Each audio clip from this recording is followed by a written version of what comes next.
Keiichi Tsuchiya drifts using 6 different drift techniques. サイド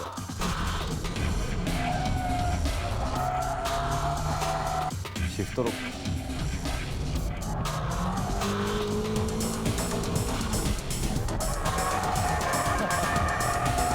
パワーオーバーブレーキング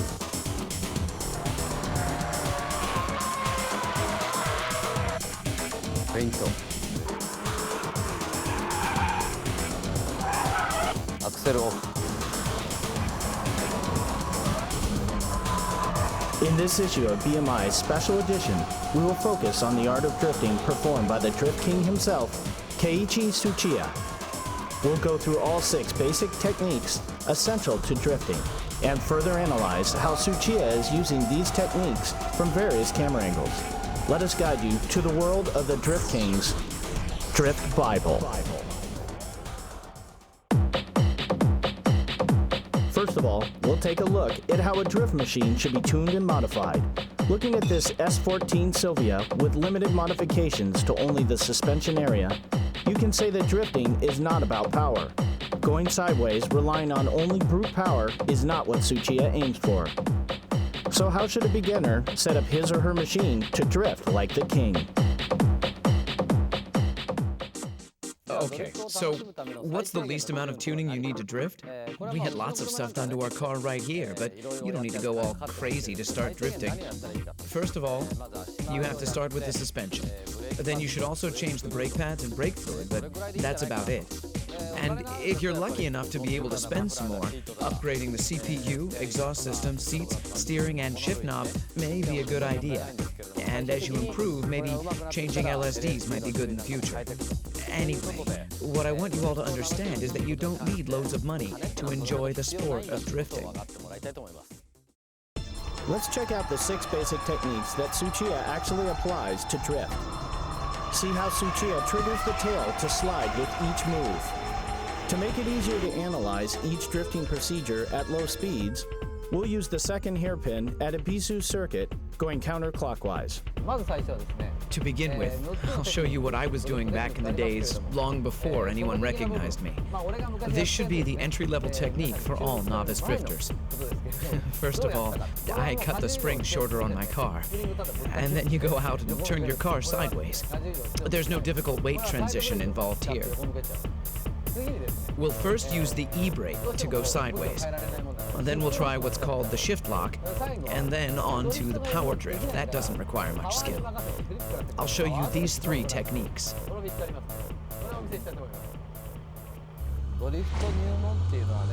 This one's for all beginners. Everyone goes through this stage. I started off doing this too. This drifting relies all on the e-brake. Straightaway, brake, toe, and e-brake. Right there. Just like this. Well, it all starts from something like this. Don't worry about how you exit the corner. Just try to pull the e-brake at the corner entrance and concentrate on making the car go sideways. You brake and then turn the wheel, step on the clutch, and pull the e-brake. Release the e-brake, go into countersteer mode, then wait. Wait until you know that the car is facing the corner exit direction. Then you gently start stepping on the gas. How hard you should step on the gas pedal should depend on how much you're sliding and countersteering. All of this should get you to exit the corner in one piece. One must learn the timing and the rhythm of the Drift King's drifting procedure and actually feel the exact moment the tail slides in order to master the 6 basic drifting techniques. The length of the tail slide depends on the steering angle, plus how long and how strong the e-brake is being pulled. All maneuvers must be done smoothly and timely, and to do that, having the right driving position becomes crucial. This is a must in order to give a car a quick countersteer and respond to the car's slightest movement. Let's check out how Tsuchiya is controlling the gas pedal from the outside. You can see he's controlling the drift without opening the gas all the way. The timing to pull the e-brake is almost synchronized with when the brakes are let off.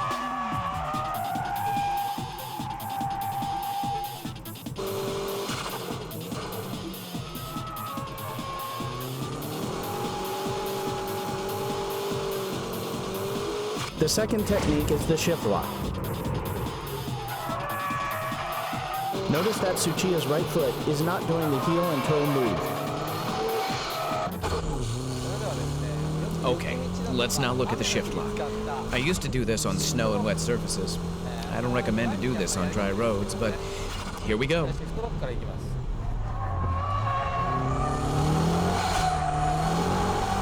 Just like that. Kick the gas all the way in third gear. Brake, steer, then boom. You let the clutch go without using heel and toe. The rear will suddenly lock. Then you slide, counter steer from here. Rest is the same as a side brake drift. The corner entry procedure is the same as the side brake drift. The important point here is when to release the clutch.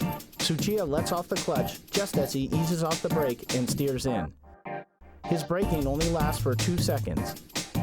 It's like brake, brake, gas. The tail slide occurs right as he steers into the corner. This is how the car starts drifting from the corner entrance.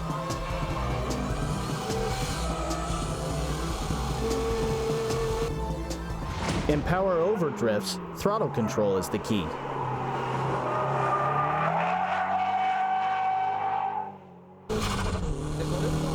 I used to do this when I couldn't drift yet. I'd brake like this and try to drift, but I couldn't because I was too scared.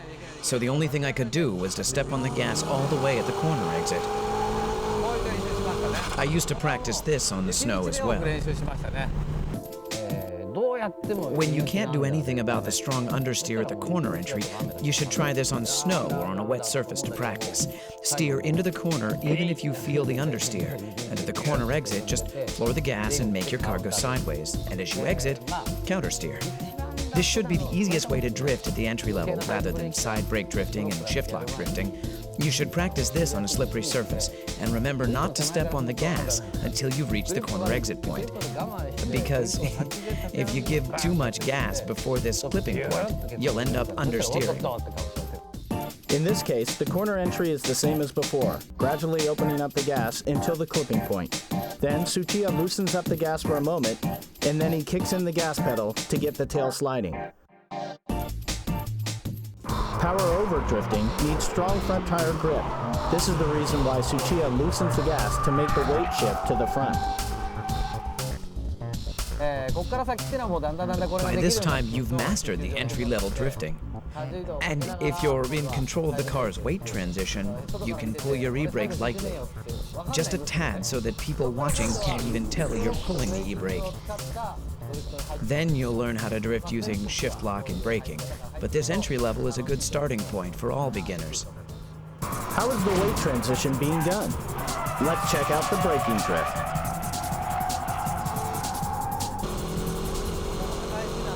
The three important things here are when to steer in, when to shift down, and how long to keep braking. These are the three most important factors. Okay, I'm in third gear, I'm stepping on it, I'm speeding, then brake. How much you brake is crucial. If you kill the speed too much, you'll end up stopping before you drift like this, and with understeer. So you'll need a fair amount of speed even when you begin braking. Slow down to about 70% on the straightaway, then let go. Let go of the brake and steer into the corner. Here, you're a little overspeeding. If you brake through the corner, you'll end up with understeer. So first brake and then turn, heel and toe and steer in towards the clipping point. You'll be overspeeding here as well. Then you shift down to second gear while leaving your foot on the brake. Let's say you're running around 5,500 revs when you shift down to second gear. Release the clutch like you're running around 5,400 revs, but don't let the gears lock. It's similar to shift lock drifting, but you don't lock the rear tires with braking drift.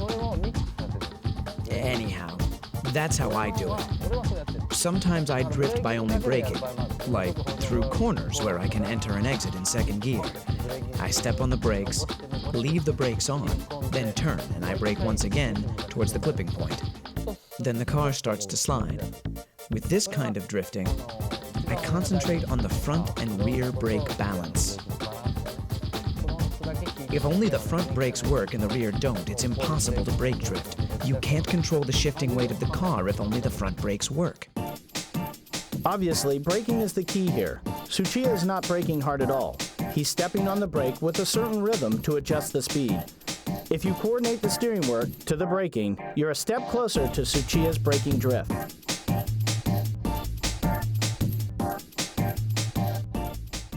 Remember, the rhythm of your right foot should be brake, brake, brake, brake, gas.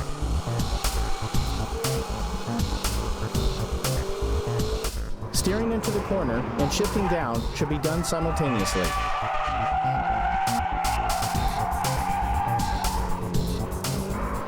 Next up is the fake drift, where you create large weight transition by force. When weight transition is difficult to make just by braking, you shift the weight with a feint movement.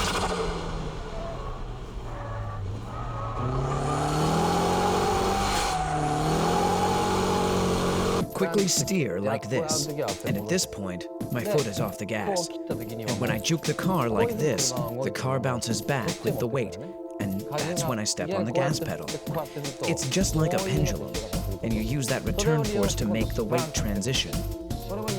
Here too, I've stepped on the gas, all the way for a second, before I let go, in order to get the car to slide. Once the car is in sliding mode, release the foot from the gas, and control. I used to do this a lot on snow. If you're going too slow, you have to step on the gas to make it happen. But if you're going fast enough, and you steer to the left and quickly steer back to the right, your tail will automatically start to slide. But you know, I wasn't that good back then, so my car would lose speed while I was doing all that. That's when I learned to give the car some gas to make the car slide, so that I can drift, even at such speeds. Because of the inertial force from the feint action, the braking doesn't have to be as strong as the braking drift. It's all physics and dynamics, but the rhythm of the right foot is always the same.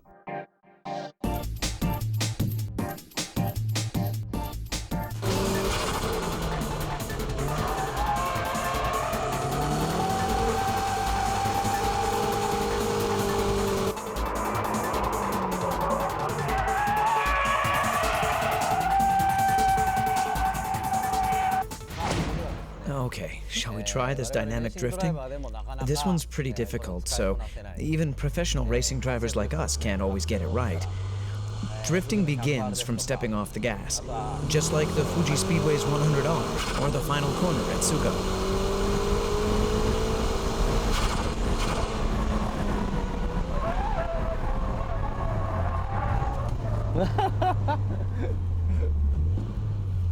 Unbelievable.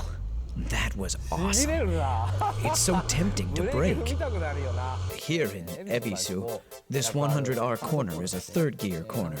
You step on the gas all the way in third gear. Then the difficult part is where you release your foot from the gas pedal for a second. You're coming in with enough speed in third gear. Steer into the corner, and the moment you release the gas, you start to slide. On this particular track, you need to get ready for the final corner at this point and slow down. But for now, we'll ignore that to show you guys this dynamic drifting. So when you release the gas, your tail will slide. Then you just counter steer and control. I use this a lot at the Fuji Speedway's 100R corner. I charge in without braking and just instantly let go of the gas. And when the tail starts to drift, I just counter steer and slam on the gas as I exit the corner. You do this at the final corner at Tsugo. There are some cars that can plunge into the corner without braking at all. In a Miata, you can dynamic drift in Maze, go right in at full speed, and by releasing the throttle, you can initiate the tail slide. From there, it's just counter steering and stepping on the gas again at the exit. And that's what I call dynamic drifting. This is an example of not how he stepped off the gas, but how Tsuchiya was able to avoid crashing. His lightning-quick steering work is simply unbelievable.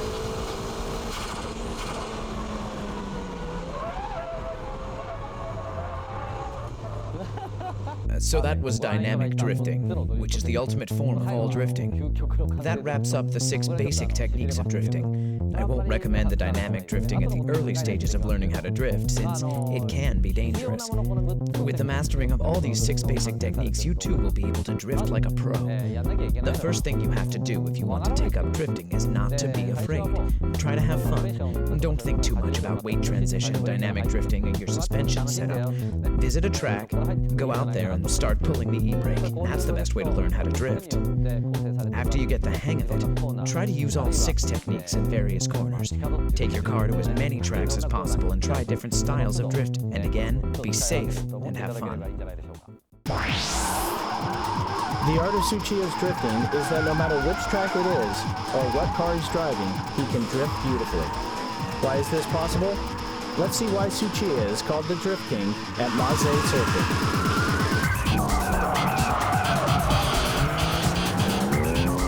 We're at Maze Circuit in Niigata Prefecture. I hope you understood the basic techniques that I showed you at Ebisu. Here at Maze, we're going to be applying those basic techniques to high-level drifting.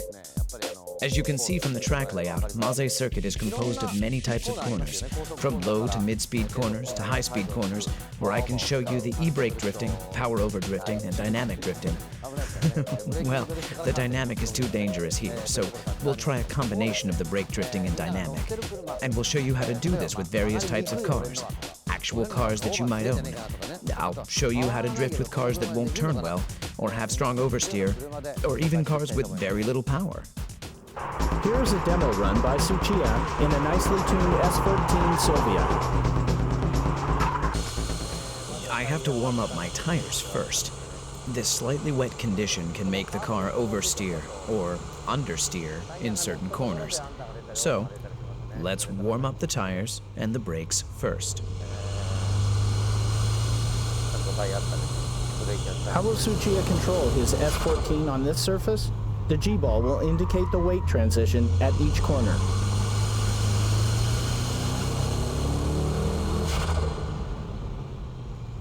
It's wet here, so I'll just pull the e-brake to avoid the understeer. For the first couple of laps, I'll demonstrate the braking drift with this K-Office S14. This S14 is modified with a great suspension system that allows the car to perform high-speed drifting. I should be able to clear all corners with the braking drift.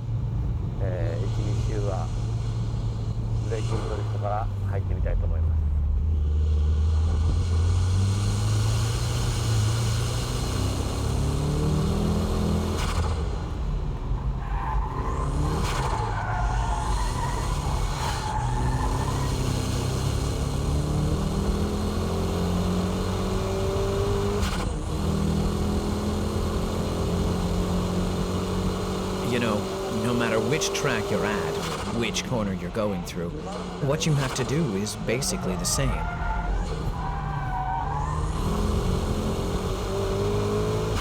It doesn't matter if you're in Ebisu or Maze. It's the same thing.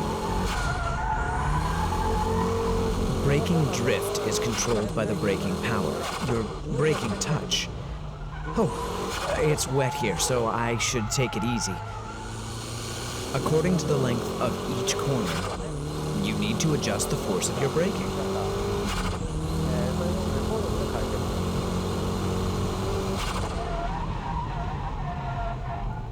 I went into that corner too fast.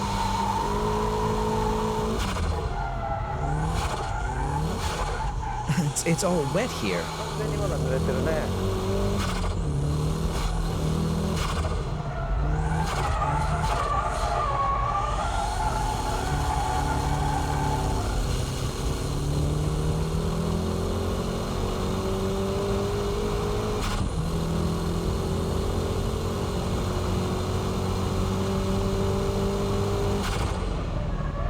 See? I'm doing the same thing. No matter where I go, this is how I do it. But remember, you have to adjust your speed, braking power, and steering angle for each corner. What do you do when it's all wet like this? Just pull the old e-brake.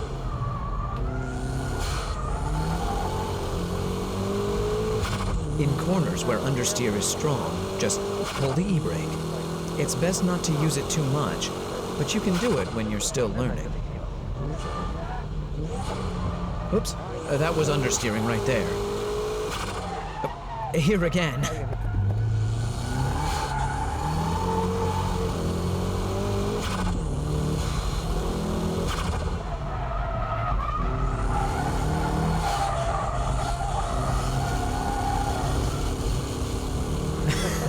My drifting is a bit wild, isn't it?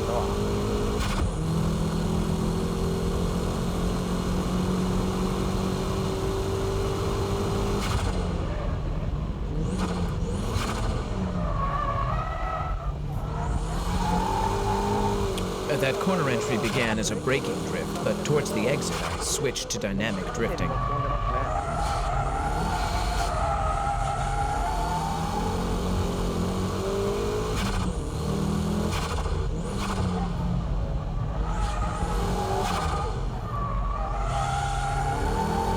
Here I'm power drifting at the exit.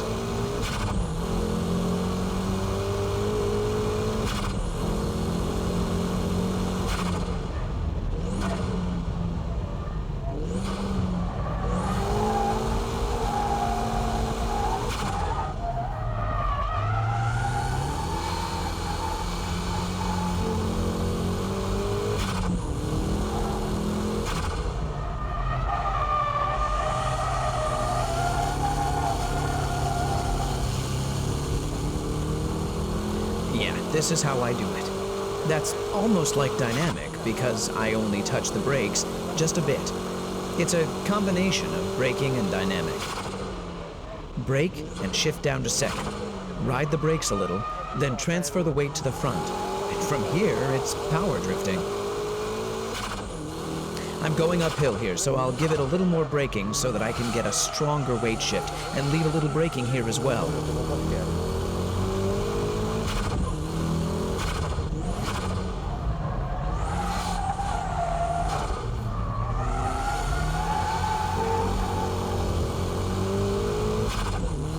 On the S-curves, the faint drift should be used.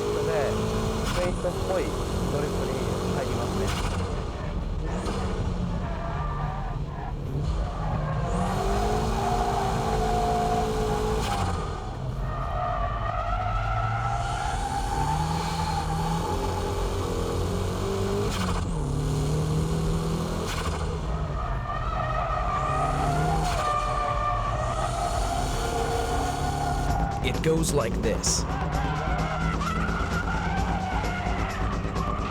Anyway, like I said, what you do is the same no matter where you go. In braking drifts, just remember to leave that foot on the brake until the weight starts to shift, synchronizing it with your downshifting to third and to second gear.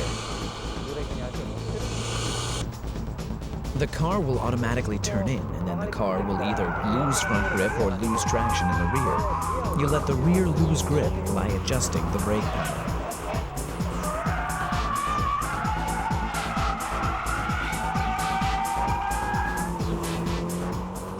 Let's check out how the S14 is acting on this final corner from the outside camera. This well-balanced S14 Silvia goes into braking drift by a light touch of braking and smooth steering work.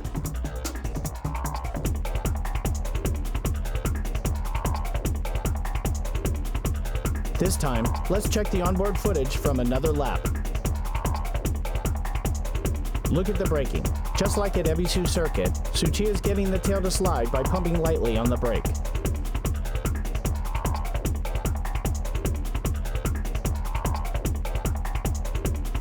As Tsuchiya countersteers, the G-balls are intact and moving towards the rear very smoothly. A beautiful drift must have smooth weight transition. Pay attention to the angle of his countersteering and throttle control.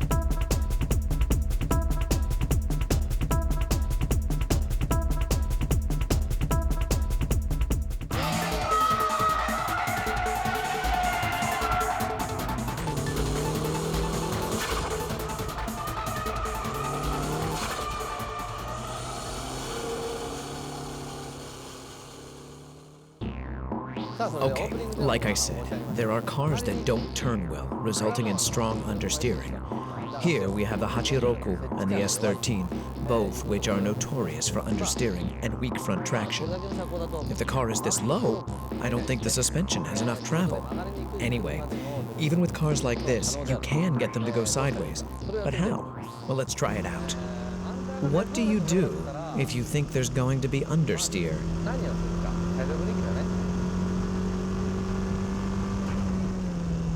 Remember, pull the e-brake. After braking, and if the weight doesn't shift enough, what do? Pull the e-brake. Then you turn, just like this. It's the same here too. If the weight won't shift, e-brake it. It's the same at the next corner as well. No weight shifting, then pull the e-brake. And this time, use the brake pedal to turn back.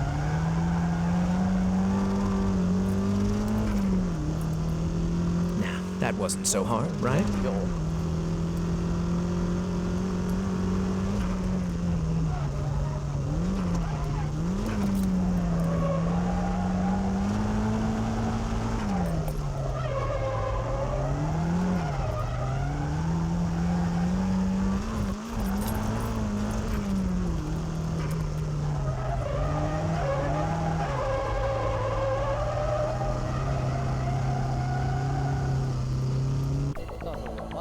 I'm standing here at the first hairpin curve on the Maze circuit. I'd like to demonstrate the different drifting procedures with different cars. The S14 Silvia has good front grip and a good weight up front, which enables the car to turn easily. All I had to do was create and control the weight transition with my braking. In contrast, the S13's front grip is terrible. Yes, like your car, probably. If you install one of K-Office suspensions, it will go away, but I'm not here to advertise my product, so let's move on. Okay, you start. This is the first corner. You're climbing up to around here, and understeer is strong going uphill. And with the S14, I could easily turn into the corner with a little steering work, and by riding the brakes a little. The S13 and the Hachiroku won't turn enough because it needs more front-end weight. So what do? I give it stronger braking in order to create stronger weight shift to the front. Actually, the braking I do here is the equivalent to how long and strong I brake with the e-brake. Remember, always to shift more weight towards the front end. So here you're going uphill, and when you reach the top, you start braking. And as you turn into the corner, ride the brakes longer compared to what you would do on an S14. Then the rear end will start to slide. From here, you just smile and step on the gas to power drift right out from the corner. Next up is a champion of oversteering, the MR2. I mean, these types of cars won't stop once it starts going around. Just like the NSX, these mid-engine layout cars have light front ends and heavier rears, which makes them spin happy.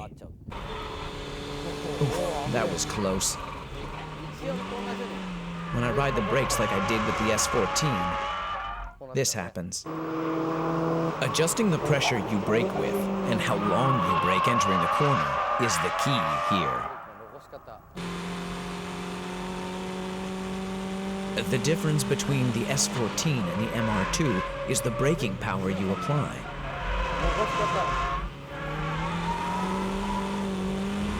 The braking time I ride into the corner is only about half of what I did with the S14.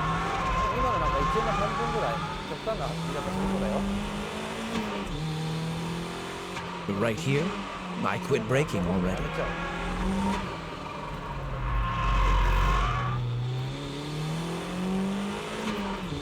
And the braking pressure itself will be weaker compared to the S14. Of course, the method to decrease speed is exactly the same, but here, you leave the brakes on. That's the difference.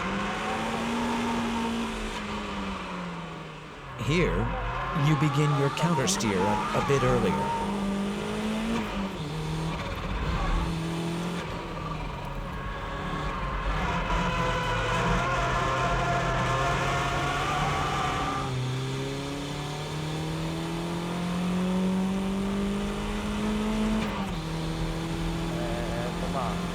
That's how you keep control and drift with understeer.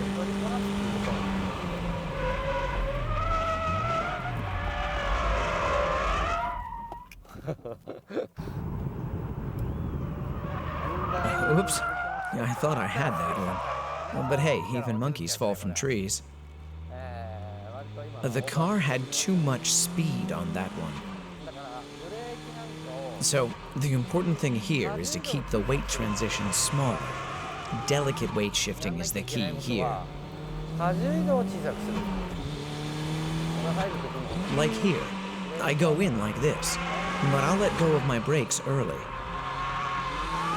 You can tell by looking at the G-Ball that the weight transition is smoother compared to the S14. This is how you drift with cars that have strong oversteer. You countersteer as soon as the tail slides. Earlier countersteer is important. And the speed, you have to start countersteering at high speeds like this.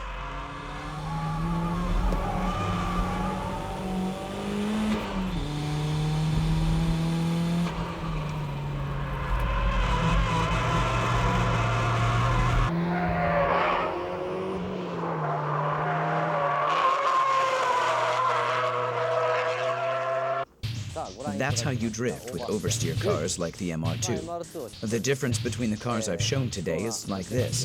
The S13, the car with strong understeer, needs big weight shifting. The S14, which has neutral steer, only needs braking drift technique to go into the corners smoothly. Whereas strong oversteer cars, like the MR2, need stability as you brake into the corner. You're carrying a heavy load of weight in the rear that makes the car unstable and wobbly when you're going in. So, stabilize the rear weight and go into the corner, adjusting the amount of your braking according to the steering angle. The amount of weight transition is about half of what you have with an S14. And with only half the pressure on the brakes, these cars can turn in at the same angle as the S14. The S14's countersteer is sharp compared to that of the MR2, so what must be done on the MR2 is the exact opposite. When you steer in, let off the brakes early. The tail end will react and start to slide. Then you countersteer. On the S14, I countersteer at this rate, but on the MR2, I steer like this and wham. That's the kind of difference in steering speed. The important thing here is the speed of your countersteer. Not just here on the first hairpin, but here on the S-curve. And right here as well. When going downhill, the weight becomes larger, so the rear becomes easier to get thrown out. So it's better to turn small here on the first one, so that you can drift on the second corner. The same here. You don't want any understeer or get thrown towards the outside on the first one, as these cars with strong oversteer won't be able to recover by the second corner that's coming right up.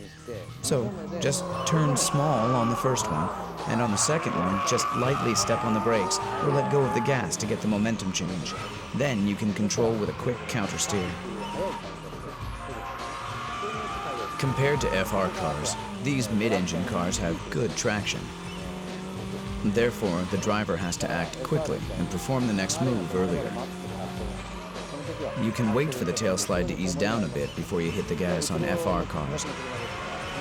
But on these mid-engine cars, you don't wait. But you hit the gas while the car is still sliding. You have to get the car to power slide immediately. And without stopping the tail slide you're in during the midsection of the corner. Everything has to be done earlier on mid-engine cars compared to FR machines. Mid-engine cars, like the MR2, have heavier loads towards the rear compared to FR cars. So mid-engine cars tend to have a stronger grip with the rear tires. Hitting the gas early makes the rear tires lose traction, which enables the car to slide and drift.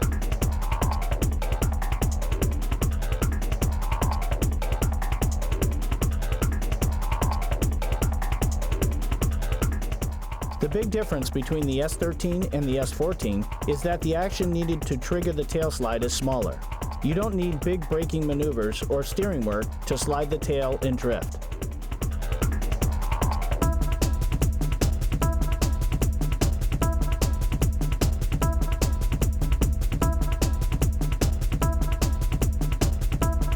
Further, by checking the different laps, you can see Tsuchiya stepping on the brakes with more pressure, but the tail doesn't slide.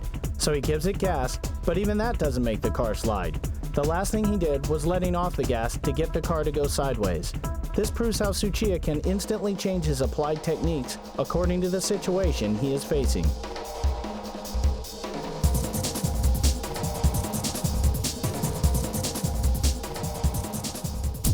さあ続いてはですね Okay, now, how do you drift with a car that doesn't have much power? What I'll be explaining to you here is from way back when I used to drive the Hachiroku every day and night. And that's like 15 years ago. With this car, it's all about flooring the gas pedal all the way from the entrance to the exit. This car's been nicely lowered as well. Mine used to look like this. You have to step on it to make this thing go sideways. With these underpowered cars, you just have to keep the gas on to get it into power drift mode.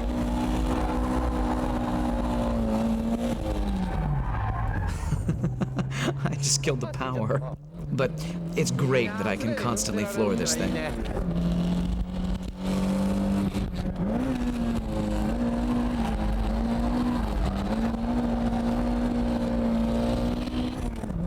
This is great. I'm flooring it. It's so cool. I wish Toyota could make cars like this again.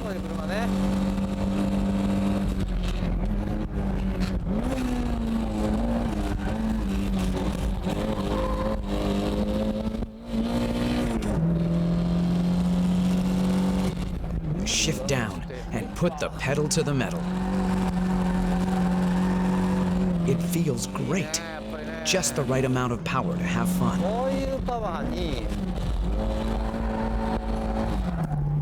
This kind of power is just right for these M7 tires.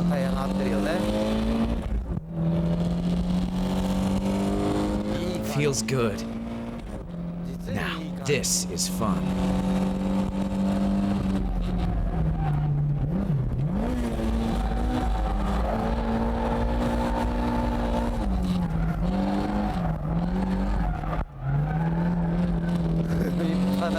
I'm literally flooring it the entire way. Do you know any other car that can do this?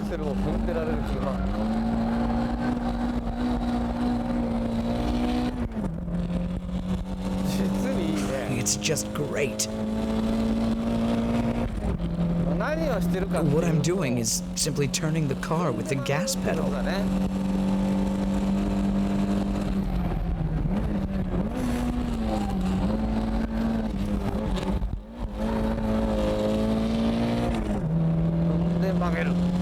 Step on the gas to make it turn, brake, and shift down, then step on the gas again. Step on it to let the rear go.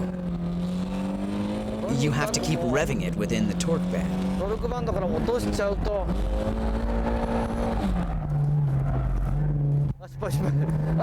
Oops, I dropped it. Whoops. The instant you fall out of the torque band, you stop drifting. So make sure you rev it up enough to keep it up there.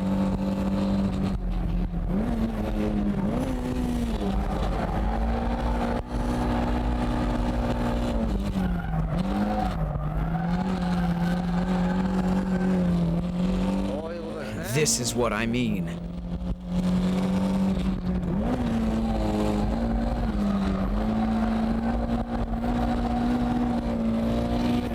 So, how was drifting with an underpowered Hachiroku? This car is a classic, and it will be a classic for years to come. Did you know I taught Takumi from Initial D how to drift in one of these? Okay, the first hairpin, what am I doing? I'm simply turning the car only with the gas pedal. This is the biggest difference from other cars. This is quite a technique, definitely for advanced drifters. You need to use this here on the first hairpin, and here on the S-turn. And here. I use a combination of the braking drift and dynamic drift. It's the same here as well, but on the final corner, these old cars have tendencies to understeer. So, what do? You step on the gas and turn the car sideways. Let's check the steering work for the first corner. You come down the straightaway in third gear, so shift down to second. Steer into the corner, but the car is understeering. step on the gas all the way and let the rear slide. Then you let go of the gas and wait. But if you wait too long, you'll lose too much rev, and your drift power will stall. So, after you give it gas all the way to make the tail slide, countersteer. And as you do this, place your foot on the gas, just to keep the rev within the torque band. This is how you drift right from the corner entrance to the exit. And this is also the reason why an underpowered classic like the Hachiroku can go up against the high-tech power machines of today. I'm turning using the gas pedal at all corners. You know, you may be able to drift in other cars, but drifting through the corners from entrance to exit in an underpowered car is a tough task to pull off. And that's why people who say they can drift in a Skyline, Supra, MR2, or a Silvia can't always go sideways in a Hachiroku. This is because you really need to know your stuff to keep the underpowered car drifting through corners. And to get this done, you must master the 6 basic techniques to make your drift perfect. Let's check the Hachiroku on the final corner. In this corner, a standard braking and shift lock triggers the car to drift. But the throttle control from here is different. Tsuchiya floors it immediately to keep the car sliding all the way from the entrance to the corner exit. He's purposely letting the wheel spin a bit so he can control the tail slide with little power. He's driving while constantly maintaining loose traction. These 6 techniques and their various application make the Drift King go sideways. How did I become the Drift King? I can only say that I was driving day and night. I guess people call it practicing and hard work. But to me, I was just having fun out there. To enjoy driving, or shall we say practice for now, all you need is some safe, clear space. This will be enough. Let's start with a 180-degree turn. The first thing I tried, right after I got my driver's license, is this. Pull the e-brake, and try to end up facing the direction I came from. In my days, it was cool to be able to do this and get it right.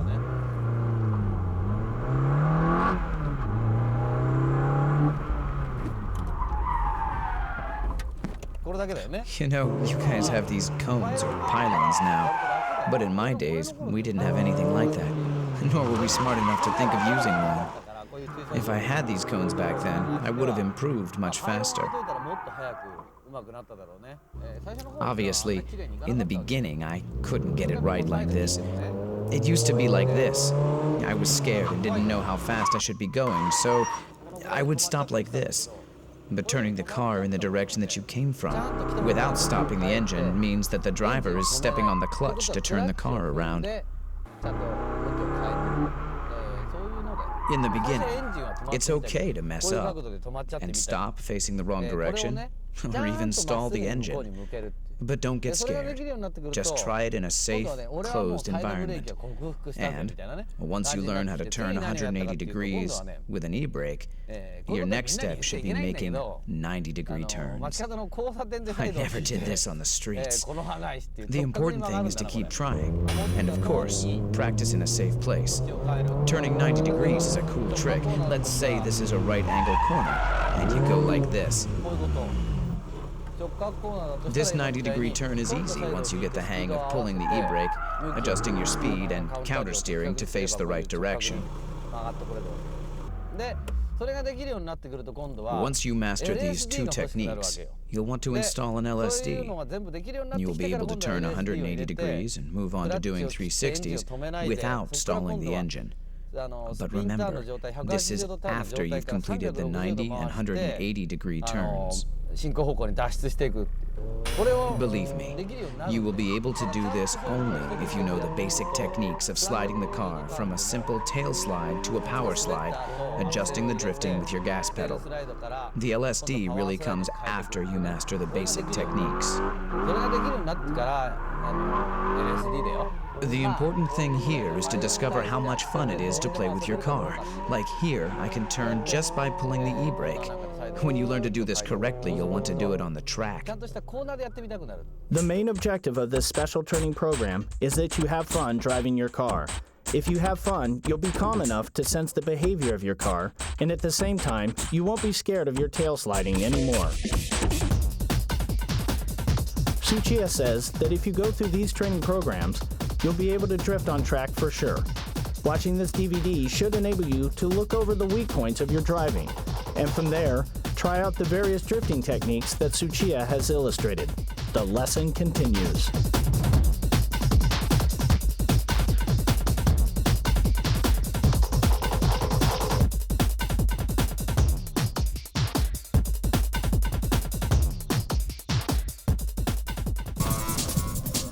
Special training program number 4 is learning how to use the handbrake according to the radius of the corner. Okay, first of all, okay, here. How about this? See, I countersteered and stopped the car facing the direction I want to exit. You have to countersteer toward the exit direction. You can see here that I am actually countersteering. And it's okay to pull the e-brake and stop here. Beginners tend to end up facing the wrong direction, like this. So, controlling the car towards the direction that you want to go is crucial here. You can do this by adjusting how long you actually pull the e-brake. I was supposed to go that way, but I was pulling the e-brake too long. But let's face it, you'll mess up at the beginning, so learn from your mistakes and don't smash up your car and pay for repairs all the time like I did. You guys have places like this, Driftland. I think it's important to practice without worrying about your repair fees or putting someone else in danger.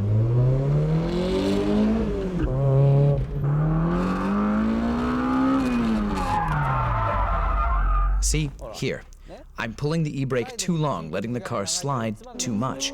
In this situation, your left hand is pulling the e-brake, and your right hand working the countersteer is too slow. This is how you'll end up facing the direction that you came from. So, just shorten the time you're pulling the e-brake.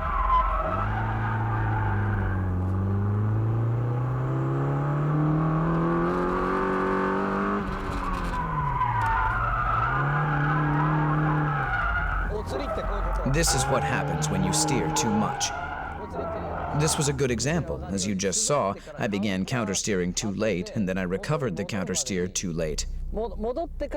As a result, my car just lost control. If all my steering work was done earlier, I could have avoided this.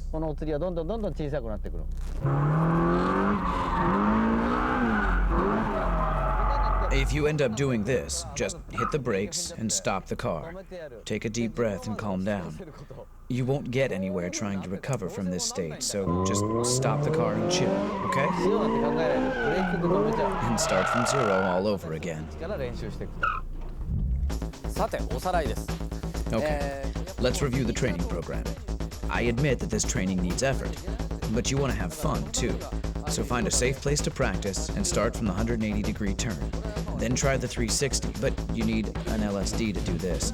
Then the 90-degree turn. And when you learn all this, come to a track like this one to practice, where you can find something like this. To practice doing donuts, you need an LSD. Come to a track like this to practice pulling the e-brake along the actual radius of the corner. If it's a 90-degree corner, just pull the e-brake for a second, countersteer, and then hit the gas. For 180, which actually is a U-turn, you need to keep pulling for at least 1 second to let the tail slide.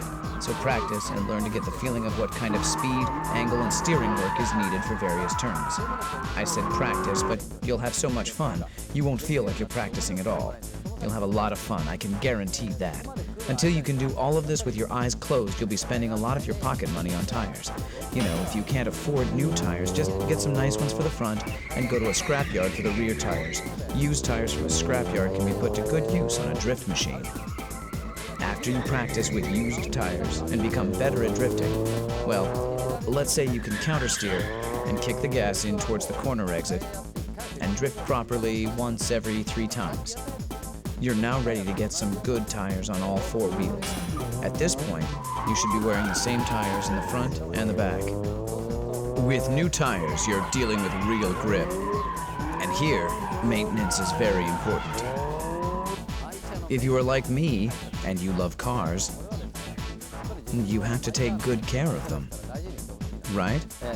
そういう練習をしていくとまずサイ If ド you ブレーキ practice like this, with your e-brake all the way up here, if you leave it, you're out. Your e-brake should at least be like this. Sometimes there are guys going like this. I mean, you're not driving a train for crying out loud. So please, use some sense to maintain your car. そういうメンテナンスをちゃんとやるように、サイドブレーキの緩み I used to adjust my e-brakes once a month. Back then, the e-brake was all I had. At one time, I couldn't turn without it. I'm 切 serious. れないそういう時代があったわけですけど、そして前後のブレーキバラン And brake balance is also important. Racing cars have brake balance adjusters, but production cars don't. So we have to adjust brakes by changing the brake pads. Beginners tend to think that just changing the front pads can make some difference. But what a big mistake. It will make some changes, but it just messes up your balance. For instance, my front pads are Image C2, but if the rear pads were stock, only the front pads will work and mess up the balance. But again, there are preferences according to the driver. So another important thing is, don't just imitate the pros and simply install pads. You need to find the ones that suit your driving style. I like the linear feeling, but you might prefer ones that need hard braking to get it working, like the Super Sports brake pads. した方がいいと。で、 So, choose the right pads depending on your style and the front tire grip. Doing nothing to the rear won't get you anywhere. I assure you, you'll have a hard time in the corners. Say you're in a braking drift, and beginners often pull the e-brake, right? In that case, you need a decent pair of rear brake pads to get the rear tires to lock by pulling the e-brake.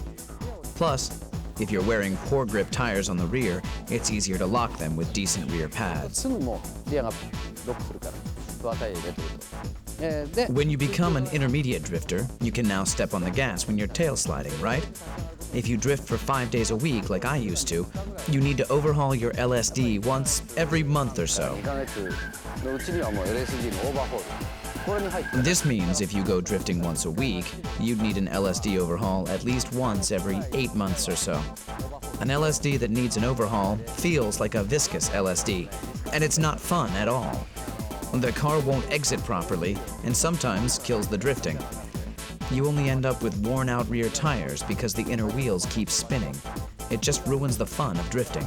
So make sure to overhaul your LSD and maintain your drift machine in healthy condition. You will have more fun on a well-maintained drift machine. 車をちゃんとしておくとドリフトは面白くなります。 The Drift King. Tsuchiya says, I still want to get better.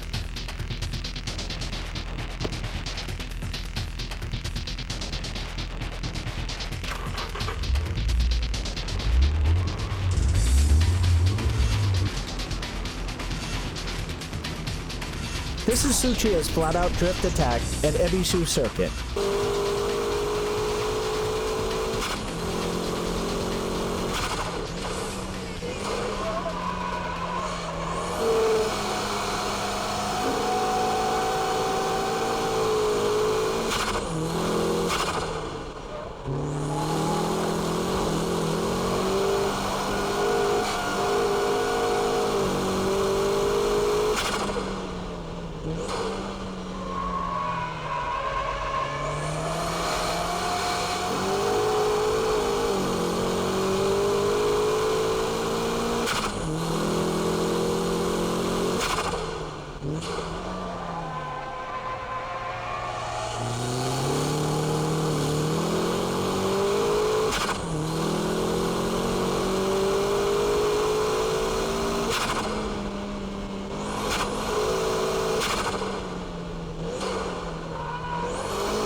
When you can drift for show, then you're ready for the ultimate drifting style, the high-speed drift. The 6 techniques are still vital for this style of drifting, but now you're going fast. When speed and drift meet, you get the ultimate driving style. The high-speed drift is composed from small countersteering and velocity.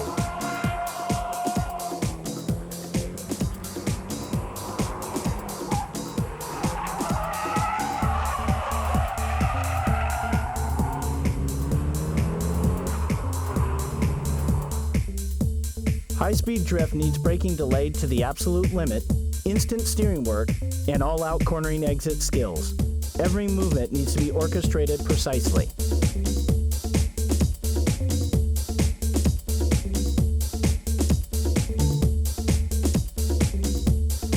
Focus on the steering work as well. In high-speed drifts, tail sliding is controlled and limited, so counter-steering work can be minimized. Wheel spins are limited also, making the car easier to grip and accelerate at the corner exit.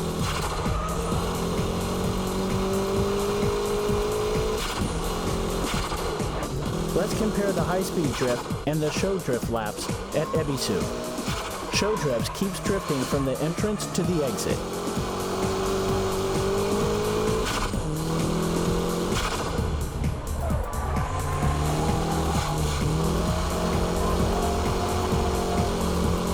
With the high-speed drifting, traction recovery is very quick, even during the counter-steering work.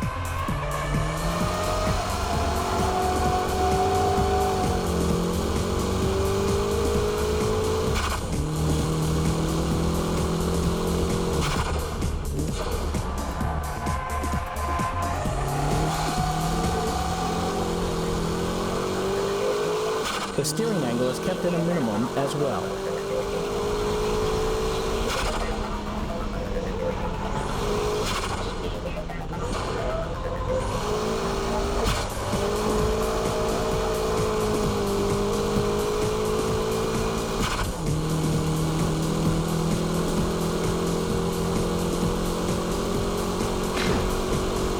This is the ultimate style of drifting, high-speed drifting. So, how did you like the BMI Special Edition Drift Bible? I hope I was able to show you the profound world of drifting. It's a driving technique and also a sport in its own category. When I first started drifting, I was having a ball just going sideways, but some people used to criticize my driving style and say that it wasn't real drifting because I was using the e-brake and shift locks. But I didn't care and I just kept at it. And at the same time, having a great time. As I've been saying all through this DVD, the 6 basic techniques are what make my drifting style possible. After mastering all 6 techniques, I found the dynamic drifting. To be specific, it's a combination of the braking drift and dynamic drift. This style naturally became my own drifting style. Anyway, don't ever give up, even if your car is not turning or has strong oversteer. There's always a way to drift any car. And remember to be safe and have fun. Try to have as much fun as possible when you start drifting. And once you're able to drift, set your goals higher and keep at it.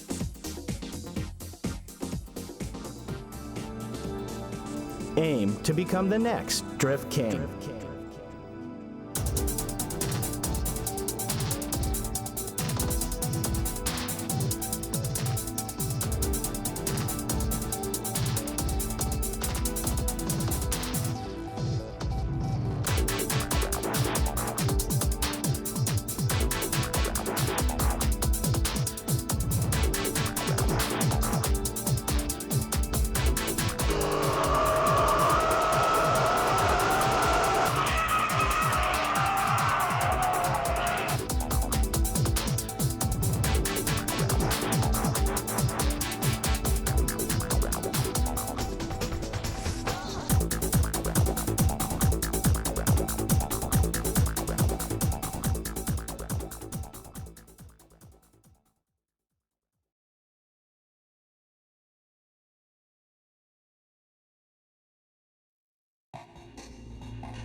乗用車と F1 みたいなもんだからそれは無理でしょう。あっという間で追いつかれちゃうよ。80 right over crest 40 6 left over crest 20 5 right crest over crest long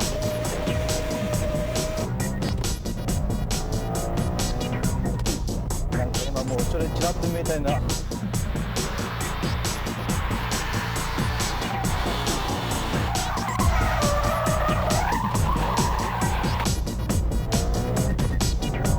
うわーもう来た。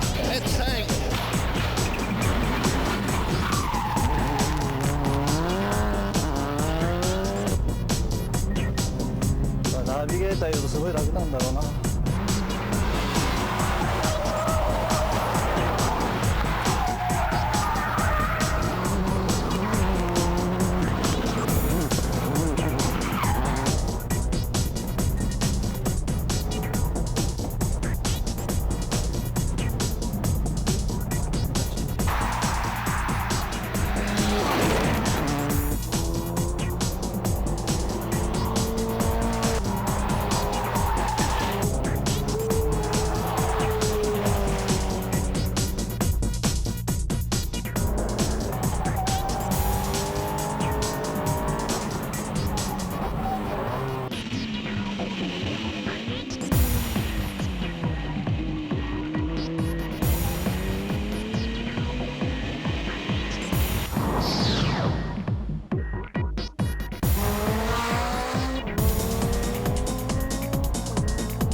直線ばっかじゃねえんだよ。おい、こら。